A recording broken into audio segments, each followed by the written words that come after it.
We are all familiar with the great Greek philosophers Socrates, Plato, and Aristotle. We have already done Aristotle and his Poetics. Now we are discussing Plato and his philosophy. Plato was the great philosopher and the disciple of Socrates, lived during 427 to 348 BC. 427 B സിക്കും 348 B സിക്കും ഇടയിലാണ് Plato ജീവിച്ചിരുന്നത്. സോക്രട്ടീസിന്റെ ശിഷ്യനാണ്. And he believed that all art is one or another kind of representation or imitation of the real thing. അദ്ദേഹത്തിന്റെ philosophy mimesis എന്ന ഫിലോസഫിയാണ്. അതായത് every art is an imitation. Plato അദ്ദേഹത്തെ കുറിച്ച് നമ്മൾ പഠിക്കുന്ന സമയത്ത് ക്രിറ്റിസിസം പേപ്പറിലുള്ളതാണ്. ഈ പ്ലേറ്റോ, അരിസ്റ്റോട്ടിൽ, അദ്ദേഹത്തിന്റെ ഒക്കെ ഫിലോസഫി നമുക്ക് പഠിക്കാനുണ്ട്. ഇവിടെ പ്ലേറ്റോ അദ്ദേഹത്തിന്റെ ഫിലോസഫി കൂടുതലും ബന്ധപ്പെട്ടിരിക്കുന്നത് മിമേസിസ് അല്ലെങ്കിൽ ഇമിറ്റേഷൻ എന്ന ആശയവുമായിട്ടാണ്. ഹിയർ അദ്ദേഹം വിശ്വസിച്ചത് all art is one or another kind of representation or imitation of the real thing. യഥാർത്ഥ വസ്തുവിന്റെ ഒരു ഇമിറ്റേഷൻ ആണ്, അനുകരണമാണ് എല്ലാ കലയും എന്നാണ് പ്ലേറ്റോ വിശ്വസിച്ചത്. And during the time of Plato, that is Greco-Roman antiquity, there was no distinction between the various art forms. പ്ലേറ്റോയുടെ കാലഘട്ടത്തിൽ, അതായത് ഗ്രേഷ്യോ-റോമൻ ആന്റിക്വിറ്റി അല്ലെങ്കിൽ ഗ്രേഷ്യോ-റോമൻ പീരീഡ് എന്നാണ് അത് അറിയപ്പെടുന്നത്. ആ കാലഘട്ടത്തിൽ എല്ലാ കലയും ഒരുപോലെയായിരുന്നു, എല്ലാ കലയ്ക്കും തുല്യ പ്രാധാന്യം ഉണ്ടായിരുന്നു. And dramatic art forms like tragedy and comedy were most common during the times of Socrates and Plato. ഈ ഒരു കാലഘട്ടത്തിൽ ട്രാജഡി അതേപോലെ തന്നെ കോമഡി അതൊക്കെ ഡ്രമാറ്റിക് ഫോംസ് ആണ്. അവയ്ക്കൊക്കെ തുല്യ പ്രാധാന്യമാണ് ഉണ്ടായിരുന്നത്. Athenian drama was at once theatre, poetry and a visual art at the time. ആ കാലഘട്ടത്തിൽ ഏറ്റവും കൂടുതൽ പ്രസിദ്ധിയിൽ നിലനിന്നിരുന്നത് അത്തീനിയൻ ഡ്രാമ, ഏതൻസിലെ ഡ്രാമയാണ്.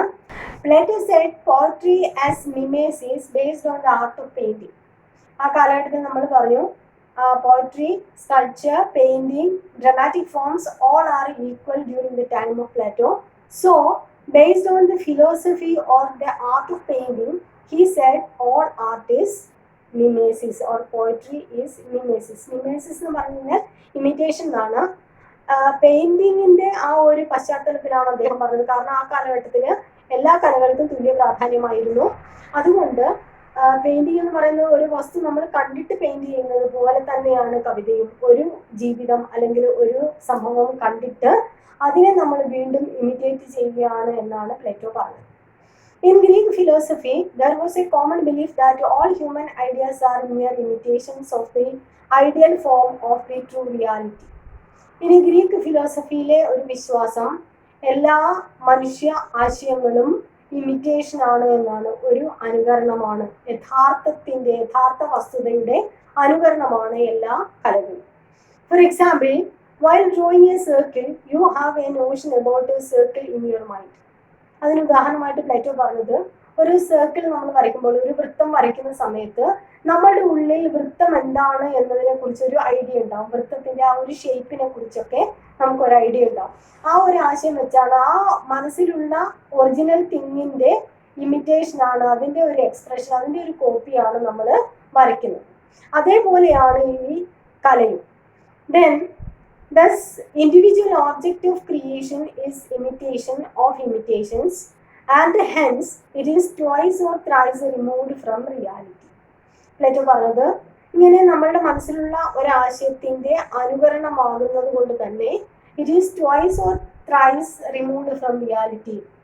യഥാർത്ഥത്തിൽ നിന്ന്, യാഥാർത്ഥ്യമായ വസ്തുവിൽ നിന്ന് രണ്ടോ മൂന്നോ പ്രാവശ്യം, കാരണം ഇമിറ്റേറ്റ് ചെയ്ത് വരികയാണ്, അതുകൊണ്ട് രണ്ടോ മൂന്നോ പ്രാവശ്യം അത് യഥാർത്ഥ വസ്തുതയിൽ നിന്നും അകലെയായിരിക്കും. അതായത് നമ്മൾ പറയാറുണ്ട്, ഇപ്പോൾ ഒരു വസ്തു കണ്ടു, അതിന്റെ കഥ പറഞ്ഞു, അല്ലെങ്കിൽ ഒരു സംഭവത്തെ കുറിച്ച് നമ്മൾ പറഞ്ഞു, അത് വീണ്ടും ഒരാൾ പറയുന്ന സമയത്ത് ചിലപ്പോൾ അതിലെ പ്രധാനപ്പെട്ട ഭാഗങ്ങൾ കട്ട് ചെയ്തു പോയേക്കാം, ചിലപ്പോൾ അതിന് ഇല്ലാത്ത ഭാഗങ്ങളൊക്കെ കൂട്ടിച്ചേർക്കപ്പെട്ടേക്കാം. അപ്പോൾ ആ ഒരു യഥാർത്ഥ വസ്തുതയിൽ നിന്ന് ഒരുപാട് വ്യത്യാസം ഉണ്ടാകും 2-3 പ്രാവശ്യമായിട്ട് വരുന്ന സമയത്തുള്ള ആ ഒരു വസ്തു. അതേപോലെയാണ് ഇവിടെ ലിറ്ററേച്ചർ എന്നാണ് പ്ലേറ്റോ പറയുന്നത്.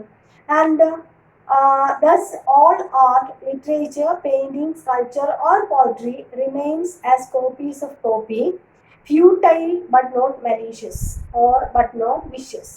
ഇനി ഈ ഒരു കല, അതായത് എല്ലാ കലകളും, അത് സ്കൾപ്ചർ ആയിക്കോട്ടെ, ശില്പകല ആയിക്കോട്ടെ, പോയിട്രി ആയിക്കോട്ടെ, ലിറ്ററേച്ചർ ആയിക്കോട്ടെ, ആർട്ട് ആയിക്കോട്ടെ, എല്ലാ കലകളും ഇങ്ങനെ കോപ്പീസ് ഓഫ് ദ കോപ്പിയാണ്. ഒരു കോപ്പി ആയിട്ടുള്ള വസ്തുവിൻ്റെ വീണ്ടും കോപ്പി ചെയ്യുന്നതാണ്, ഒരു ഫോട്ടോ കോപ്പി എടുക്കുന്നത് പോലെയുള്ള ഒരു പ്രവർത്തനമാണ് ഈ ലിറ്ററേച്ചറിൽ നടക്കുന്നത്. അതുകൊണ്ട് തന്നെ ഇറ്റ് ഈസ് ഫ്യൂട്ടൈൽ. കാരണം ഫ്യൂട്ടൈൽ എന്ന് പറഞ്ഞു കഴിഞ്ഞാൽ ഉപയോഗശൂന്യമാണെന്ന് പറയാൻ കാരണം it is twice away from reality നമ്മൾ നേരത്തെ പറഞ്ഞു, യാഥാർത്ഥ്യത്തിൽ നിന്ന് അകലെയാണ്. അത് മാത്രമല്ല, അകലെയാണ് എങ്കിൽ it is not vicious or malicious. ഇതുകൊണ്ട് ദോഷമൊന്നുമില്ല, പക്ഷേ യഥാർത്ഥം അല്ലെങ്കിൽ യാഥാർത്ഥ്യം അതിനകത്ത് ഉണ്ടാകില്ല, റിയാലിറ്റിയിൽ നിന്ന് വളരെ അകലെയായിരിക്കും. And the concept of imitation or mimesis is crucial for Plato. ഇത് പാരഗ്രാഫ് ക്വസ്റ്റ്യൻ ആയിട്ട് ചോദിക്കാറുണ്ട്. Plato's concept of mimesis or imitation, അതാണ് നമ്മളിപ്പോൾ പറയുന്നത്. And as far as Plato is concerned, this concept of imitation or mimesis is very crucial and it questions literature as a second hand version of life and the writers are impersonators. ഇനി അദ്ദേഹം പറയുന്നത് ഈ ഒരു സംഭവം, ഈ ഒരു imitation എന്ന് പറയുന്നത് it is the second hand version of life. First hand version എന്ന് പറയുന്നത് നമ്മൾ അനുഭവിക്കുന്ന ആദ്യത്തെ ഒരു എക്സ്പീരിയൻസ് ആണ്. പക്ഷെ അതല്ല, ഈ സാഹിത്യത്തിലൂടെ നമ്മൾ വായിക്കുന്നത് സെക്കൻഡ് ഹാൻഡ് വേർഷൻ ആണ്. ഒരു ഇമിറ്റേഷൻ നമ്മുടെ ജീവിതത്തിൽ സംഭവിച്ച, ആരുടെയെങ്കിലും ജീവിതത്തിൽ സംഭവിച്ച കാര്യങ്ങൾ അത് സാഹിത്യത്തിലേക്ക് എഴുതി അവിടെ നിന്ന് മറ്റൊരാൾ വായിക്കുന്ന സമയത്ത് ഇത് സെക്കൻഡ് ഹാൻഡ് എക്സ്പീരിയൻസ് അല്ലെങ്കിൽ second hand version of life. And the writers are impersonators. ഇനി റൈറ്റേഴ്സിനെ അദ്ദേഹം വിളിച്ചത് they are impersonators. And it also questions the incredibility അല്ലെങ്കിൽ unreliability of writers presentation of life. ഇവിടെ വി ഗെറ്റ് അൺറിയലബിലിറ്റി അല്ലെങ്കിൽ uncredibility, വിശ്വാസ്യത നഷ്ടപ്പെടുന്നു ഇവിടെ. കാരണം സെക്കൻഡ് ഹാൻഡ് വേർഷൻ ആണ്, അതിൽ നിന്ന് യാഥാർത്ഥ്യത്തിൽ നിന്നും അകലെ ആയതുകൊണ്ട് തന്നെ നമുക്ക് വിശ്വസിക്കാൻ പ്രയാസമായിരിക്കും. And he targeted mainly on the moral and social education of life. അദ്ദേഹം അങ്ങനെ പറയാൻ കാരണം ഒരു സാഹിത്യത്തിൽ മോറൽ ആൻഡ് സോഷ്യൽ എഡ്യൂക്കേഷൻ ഉണ്ടാകണം. അതായത് it should teach the people, യുവാക്കളെ അല്ലെങ്കിൽ ജനങ്ങളെ ഒരു മോറൽ സെൻസ് കൊടുക്കാൻ പറ്റുന്നതായിരിക്കണം ലിറ്ററേച്ചർ അല്ലെങ്കിൽ സാഹിത്യം അല്ലെങ്കിൽ ആർട്ട് എന്നാണ് പ്ലേറ്റോയുടെ അഭിപ്രായം. പക്ഷേ അദ്ദേഹം പിന്നീട് അങ്ങോട്ട് പറയുന്നുണ്ട്, ഈ ലിറ്ററേച്ചറിലൂടെ ഒരിക്കലും നമുക്ക് പണ്ട് കാലത്തെ ലിറ്ററേച്ചർ അദ്ദേഹം എടുത്തിട്ട് പറയുന്നുണ്ട്, നമുക്ക് ഒരിക്കലും ഒരു മോറൽ സെൻസ് കൊടുക്കാൻ കഴിയില്ല എന്ന് പറയുന്നുണ്ട്. നമുക്ക് അങ്ങോട്ടേക്ക് പോകുമ്പോൾ ചർച്ച ചെയ്യാം. Then next topic, Plato's attack on poetry. ഇത്രയും നേരം നമ്മൾ പറഞ്ഞത് മിമേസിസ് അല്ലെങ്കിൽ the concept of imitation. Next year Plato's attack on poetry. Plato കവിതയെ ആക്രമിക്കുന്നുണ്ട്. അത് ഏതൊക്കെ തരത്തിലാണ്? First one, Plato said that it is an imitation of imitation. നമ്മൾ നേരത്തെ പറഞ്ഞതാണ്, poetry is the imitation of imitation. In book 10 of Republic, Plato charges against poetry. Republic എന്ന തന്റെ പ്രശസ്തമായ പുസ്തകത്തിലെ 10ാമത്തെ അധ്യായത്തിൽ അദ്ദേഹം കവിതയെ നിശിതമായി വിമർശിക്കുന്നു. And his Republic was a moral treatise about good citizenship.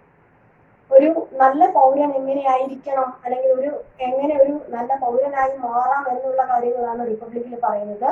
And he attacks that poetry is twice removed from reality. നേരത്തെ നമ്മൾ പറഞ്ഞതാണ്, poetry is twice removed from reality. 2 പ്രാവശ്യം യാഥാർത്ഥ്യത്തിൽ നിന്നും അകലെയാണ് പോയട്രി. കാരണം ഓൾറെഡി ഒരു എക്സ്പീരിയൻസ് ഉണ്ട്, ഏതെങ്കിലും ഒരു വ്യക്തി അനുഭവിച്ച സംഭവങ്ങളായിരിക്കും കവിത. അതിനെ, ആ ഒരു യഥാർത്ഥ സംഭവത്തെ വീണ്ടും സാഹിത്യത്തിലേക്കാക്കി മാറ്റുന്ന സമയത്ത് it is twice removed from reality. For example, ഇപ്പോൾ ഒരു പൂവ് വിരിഞ്ഞു, ഒരു റോസാപ്പൂവിനെ നമ്മൾ കണ്ടു. ആ റോസാപ്പൂവിനെ കുറിച്ച് നമ്മൾ എഴുതുന്ന സമയത്ത് അല്ലെങ്കിൽ ആ ഒരു എക്സ്പീരിയൻസ് നമ്മളുടെ ഫസ്റ്റ് ഹാൻഡ് എക്സ്പീരിയൻസിൽ നിന്നാണ് നമ്മൾ ആ പൂവിനെ കുറിച്ച് എഴുതുന്നത്. So it is the second hand experience. So it is twice removed from reality. Plato condemned the idea of poetic inspiration that was the ground of all art during his time.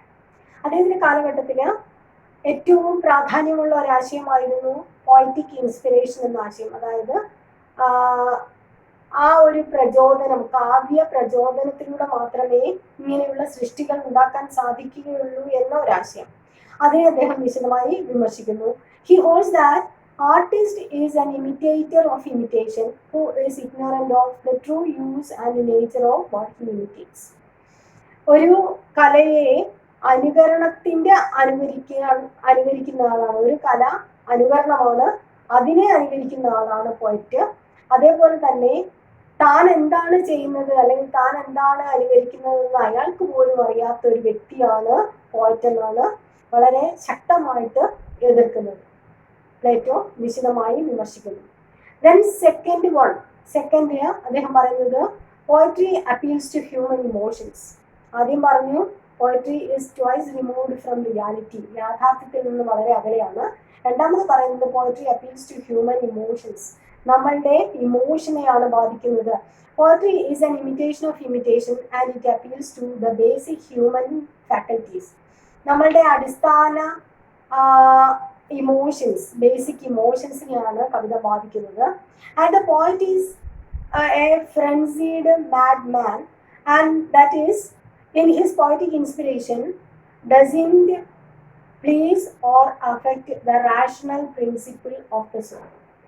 ഒരു പോയിറ്റ് എന്നത് ഒരു ഫ്രൻസീഡ് mad മാൻ ആണ്, ഉന്മാദനായ ഒരു ഭ്രാന്തനെ പോലെയാണ് അദ്ദേഹം. ഒരു കവിത, അതായത് ഒരു കവിക്ക് പോയറ്റിക് ഇൻസ്പിറേഷൻ കിട്ടുന്ന സമയത്ത് അദ്ദേഹം ഒരു ഉന്മാദ അവസ്ഥയിലായിരിക്കും, ഒരു ഭ്രാന്തമായ അവസ്ഥയിലായിരിക്കും. ആ സമയത്ത് he is not sure about the reality. യാഥാർത്ഥ്യത്തെക്കുറിച്ച് അദ്ദേഹത്തിന് ഓർമ്മ ഉണ്ടാവില്ല അല്ലെങ്കിൽ ഉറപ്പുണ്ടാവില്ല. ആ മനുഷ്യ മനസ്സിന്റെ യാഥാർത്ഥ്യത്തെ ഉൾക്കൊള്ളാൻ അദ്ദേഹത്തിന് ആ ഒരു ഉന്മാദ അവസ്ഥയിൽ കഴിയില്ല. അങ്ങനെയുള്ള അദ്ദേഹം he only prefers the passionate and the fitful temper and thus it appeals to the passions and emotions. അങ്ങനെയുള്ള അദ്ദേഹത്തിന് പാഷനേറ്റ് ആകാൻ മാത്രമേ കഴിയുള്ളൂ. അങ്ങനെ ഒരു ഇപ്പോൾ നമ്മൾ മദ്യം ഉപയോഗിക്കുന്ന ആളുകൾ അല്ലെങ്കിൽ ലഹരി ഉപയോഗിക്കുന്ന ആളുകൾക്ക് ആ ഒരു സമയത്ത് ഒരു ഇമാജിനറി വേൾഡിലായിരിക്കും. അതേപോലത്തെ ഒരു അവസ്ഥയായിരുന്നു ഈ പോയിറ്റുകൾക്കുള്ളത് എന്നാണ് അദ്ദേഹം പറയുന്നത്. അങ്ങനെ ഈ ഡിവൈൻ ഇൻസ്പിറേഷൻ അല്ലെങ്കിൽ പോയറ്റിക് ഇൻസ്പിറേഷൻ ഉള്ള സമയത്ത് യാഥാർത്ഥ്യം മനസ്സിലാക്കാൻ കഴിയുന്നില്ല. അങ്ങനെയുള്ള അവർ ഇമോഷൻസ്, ഹ്യൂമൻ ഇമോഷൻസ് മാത്രമാണ് ഈ കവിതയിലൂടെ വെളിപ്പെടുത്തുന്നത്. And so Plato views that poetry is inferior part of the soul that has to be controlled and disciplined. അതുകൊണ്ട് മനുഷ്യന്റെ ആത്മാവിനെ അന്തസത്തയെ ഉൾക്കൊള്ളാൻ കഴിയാത്ത ഒന്നാണ് poetry. So it should be controlled and disciplined. Poetry എന്നുള്ളത് അതിനെ കൺട്രോൾ ചെയ്യണം, അതിനെ അങ്ങനെ അങ്ങ് വിടാൻ പാടില്ല. കാരണം പോയട്രി എന്നത് ഒരു ആർട്ട് ഫോമാണ് and it only affects human emotions or feelings. നമ്മളുടെ ഫീലിങ്സിന് മാത്രമേ പ്രാധാന്യം കൊടുക്കുന്നുള്ളൂ. And David Daiches called it Platonic dilemma, but Aristotle cleared it by saying that real artist gift is a human faculty that through proper discipline helps us to allay and control the emotions. പക്ഷേ പ്ലേറ്റോയുടെ ശിഷ്യനാണ് Aristotle. പക്ഷെ അദ്ദേഹം തൻ്റെ ഗുരുവിനെ എതിർക്കുന്നു. ഈ ഒരു അഭിപ്രായത്തോട് യോജിക്കുന്നില്ല അരിസ്റ്റോട്ടിൽ പറയുന്നത് ഒരു കൃത്യമായ പ്രാക്ടീസിലൂടെ ഈ കവിതയിലൂടെ നമുക്ക് അല്ലെങ്കിൽ ഈ ഒരു ലിറ്ററേച്ചറിലൂടെ നമുക്ക് നമ്മളുടെ ഇമോഷൻസിനെ കൺട്രോൾ ചെയ്യാൻ പറ്റുമെന്നാണ് അരിസ്റ്റോട്ടിൽ പറയുന്നത്. പ്ലേറ്റോ പറയുന്നത് നമ്മുടെ ഇമോഷൻസിനെ മാത്രമാണ് കവിത ബാധിക്കുന്നത് അല്ലെങ്കിൽ ഈ ലിറ്ററേച്ചർ ബാധിക്കുന്നത്. അതുകൊണ്ട് യാഥാർത്ഥ്യവുമായിട്ട് യാതൊരു ബന്ധവും ഇല്ലെന്നാണ് പ്ലേറ്റോ പറയുന്നത്. പക്ഷെ അരിസ്റ്റോട്ടിൽ പറയുന്നു കൃത്യമായ പ്രാക്ടീസിലൂടെ നമ്മുടെ ഇമോഷൻസിനെ കൺട്രോൾ ചെയ്യാൻ ഈ പുസ്തകങ്ങൾക്ക് ലിറ്ററേച്ചറിന് സാധിക്കുമെന്നാണ് അരിസ്റ്റോട്ടിൽ പറയുന്നത്. Next one, poetry is indifferent towards morality. അടുത്ത ഒരു ആക്രമണം, അടുത്ത ഒരു അറ്റാക്ക് പോയട്രിയെ അദ്ദേഹം അടുത്തതായിട്ട് എതിർക്കുന്നത് by saying that poetry is indifferent towards reality or morality. ധാർമ്മികതയിൽ നിന്നും വ്യത്യസ്തമാണ് അല്ലെങ്കിൽ ധാർമ്മികതയുമായിട്ട് യാതൊരു ബന്ധവും പോയട്രിക്ക് ഇല്ല എന്നാണ് പ്ലേറ്റോ പറയുന്നത്. And Plato holds that poetry treats both virtue and vice in the same manner, and sometimes it makes evil triumph over goodness. അത് നമുക്കും വായിച്ചാൽ മനസ്സിലാവും. ചില ലിറ്ററേച്ചറിൽ, സാഹിത്യകൃതികളിൽ നന്മയും തിന്മയും ഒരേപോലെയാണ് കണക്കാക്കപ്പെടുന്നത്. ചില സമയത്ത് തിന്മ വിജയിക്കുന്നത് കാണാം, നന്മയുടെ മേൽ തിന്മ വിജയിക്കുന്നത് കാണാൻ സാധിക്കും. And Plato points out that good characters in literature of his time, especially the Epic of Homer, the verses of Herod, then the Odes of Pinter, tragedies of Aeschylus, Sophocles, and Euripides. In these works, the characters or the good characters suffer a lot.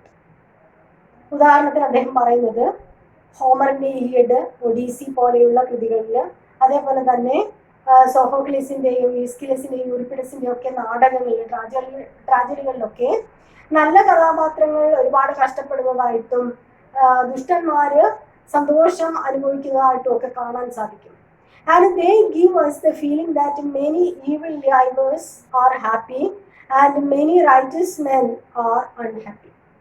And they also present gods as unjust and having evil nature, pride, grief and anger. ഇനി അതോടൊപ്പം തന്നെ ഈ കൃതികളിലൊക്കെ നമുക്ക് ദൈവങ്ങളെ കാണാൻ സാധിക്കും, ദൈവങ്ങളുടെ ഇടപെടൽ, ഗ്രീക്ക് ദൈവങ്ങളുടെ ഇടപെടൽ. ആ ദൈവങ്ങൾ തന്നെ അനീതിപരമായിട്ടും ദേഷ്യമുള്ളവരായിട്ടും ദുഃഖമുള്ളവരായിട്ടും ഒക്കെ കാണപ്പെടുന്ന അവസ്ഥയിലാണ് നമുക്ക് ഈ കൃതികളിൽ കാണാൻ സാധിക്കുന്നത്. അതിൽ നിന്നൊന്നും നമുക്കൊരു മോറൽ സെൻസ് കിട്ടില്ല. ഫോർ എക്സാമ്പിൾ, സിയൂസ് ദേവനെ കുറിച്ച്, അതേപോലെ തന്നെ ഹീര എന്ന അദ്ദേഹത്തിന്റെ വൈഫിനെ കുറിച്ചൊക്കെ പല പല ഓരോ സൈഡിൽ ചേരുന്നു.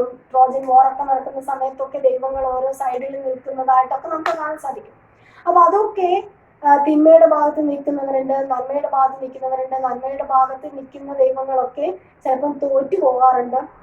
അപ്പൊ ഇതിൽ നിന്നൊക്കെ നമുക്ക് ഒരു മോറൽ സെൻസും കിട്ടുന്നില്ല. കാരണം മൊറാലിറ്റി നമുക്ക് നന്മ വിജയിക്കും, തിന്മ പരാജയപ്പെടും എന്നുള്ള ഒരു മോറൽ സൈഡ് നമുക്ക് അതിൽ നിന്ന് കിട്ടുന്നില്ല. അതാണ് അദ്ദേഹം പറയുന്നത്. And it corrupts both citizen and state. ഇങ്ങനെയുള്ള ലിറ്ററേച്ചർ, സാഹിത്യം മനുഷ്യനെയും അതോടൊപ്പം തന്നെ രാഷ്ട്രത്തെയും നശിപ്പിച്ചു കളയുമെന്നാണ് പ്ലേറ്റോ അഭിപ്രായപ്പെടുന്നത്. The next attack is poetry is lesser than philosophy. പിന്നീട് അദ്ദേഹം പറയുന്നു poetry is minor or inferior to philosophy. ഫിലോസഫിയേക്കാൾ താഴെയാണ് പോയട്രി എന്നാണ് അദ്ദേഹം പറയുന്നത്. Philosophy is real and it can make better individuals and citizens, while poetry is an imitation and it can appeal only to our senses.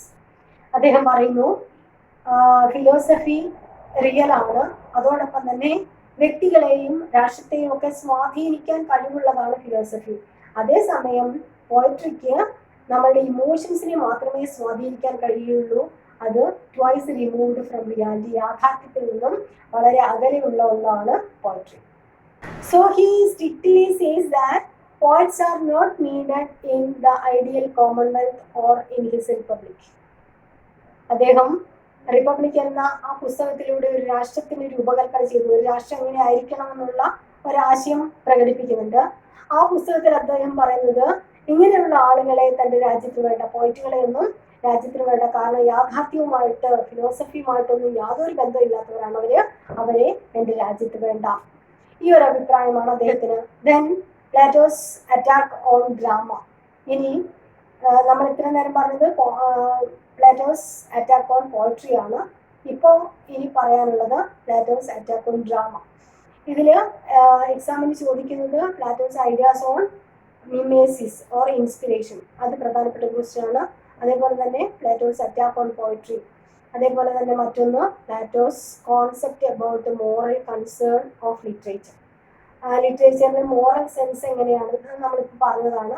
Moral sense, അതായത് good ക്യാരക്ടേഴ്സും bad ക്യാരക്ടേഴ്സും. അതിൽ bad characters നല്ല സുഖലോലുപന്മാരായി ജീവിക്കുന്നത് കാണാം, നല്ല ക്യാരക്ടേഴ്സ് കഷ്ടപ്പെടുന്നത് കാണാം. So there is no morality in literature എന്നാണ് അദ്ദേഹം പറയുന്നത്. പിന്നീട് ഇനി നമുക്ക് ചർച്ച ചെയ്യേണ്ടത് പ്ലാറ്റോസ് വ്യൂസ് ഓൺ ഡ്രാമ. ഡ്രാമയെ കുറിച്ച് അദ്ദേഹം പറയുന്നത് പ്ലാറ്റോ വ്യൂസ് ദാറ്റ്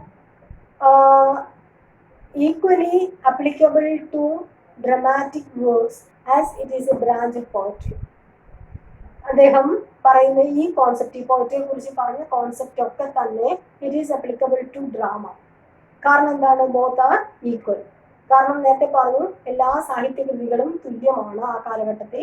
അതുകൊണ്ട് പോയട്രിക്ക് പറഞ്ഞ കാര്യങ്ങൾ തന്നെ ഈ ഡ്രാമയിലും തുല്യമായിട്ട് പറയാം. പിന്നീട് പറയുന്നു drama is also much removed from reality, that is it is a product of inspiration. പിന്നീട് അദ്ദേഹം പറയുന്നത് പ്രത്യേകമായിട്ട് കുറച്ച് കാര്യങ്ങൾ പറയുന്നുണ്ട്.